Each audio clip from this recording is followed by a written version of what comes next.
નમસ્કાર, KTV news Gujarati સાથે હું જયમિની. સમાચારની શરૂઆત કરીશું પોરબંદરથી. પોરબંદરમાં આયોજિત જન્માષ્ટમી લોકમેળાનો શુભારંભ કરવામાં આવ્યો છે.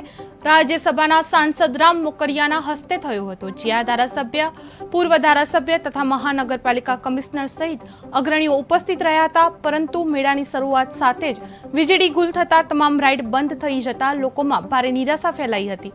ખાસ કરીને ચકડોળ સહિતની રાઇડ્સના વગેલા ભાવ અને જરૂરી આધાર પુરાવા તથા નીતિ નિયમોનું પાલન ન થવાને કારણે તમામ રાઇડ્સ બંધ કરાયા હતા, જેના કારણે મેળાના પહેલા જ દિવસે લોકોએ ભારે અસંતોષ વ્યક્ત કર્યો હતો.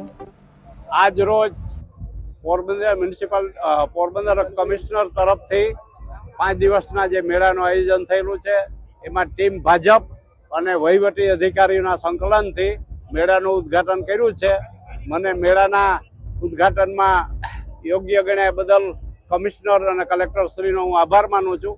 પોરબંદર જનતાની બધાને આહવાન કરું છું કે મેળામાં ખૂબ આનંદથી માણજો, જોજો અને સેફટી પણ રાખજો બધાની. બસ એ જ શુભેચ્છા બધાને. ભારત માતા કી જય, વંદે માતરમ. ઘણા દિવસથી મેળો વિવાદમાં ચાલે છે, રાઇડ્સોને લઈને, અને આજે ઉદ્ઘાટન પણ થઈ ગયું છે.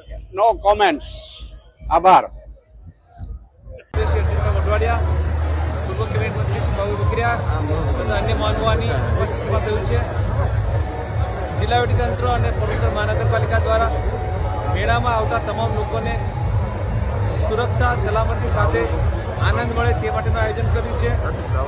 ચાલુ વર્ષે માધવપુર મેળામાં જે રીતે આયોજન કર્યું તે મુજબ આપણે રાઇડની સંખ્યા ચોક્કસ કરી છે, સ્પેસ વધારી આપીએ છીએ, જેથી કરીને કોઈ પણ અકસ્માત ન થાય, અને અકસ્માત થાય તો પણ બચાવ અને સુરક્ષા માટેના પગલાં તરત લઈ શકાય. મને એ વાતનો આનંદ છે કે આજે મોટી સંખ્યામાં લોકો અહીંયા ઉપસ્થિત થયા છે. આજે આપણે 15મી ઓગસ્ટના સ્વાતંત્ર્ય પર્વની રાજ્ય કક્ષાની ઉજવણી પણ માનનીય મુખ્યમંત્રી શ્રી ભૂપેન્દ્રભાઈ પટેલના અધ્યક્ષસ્થાને વાઘાણી કોલેજ ખાતે કરી છે. લોકોએ ખૂબ ઉત્સાહભેર ભાગ લીધો છે, અને હું આશા રાખું છું કે આ મેળામાં પણ લોકો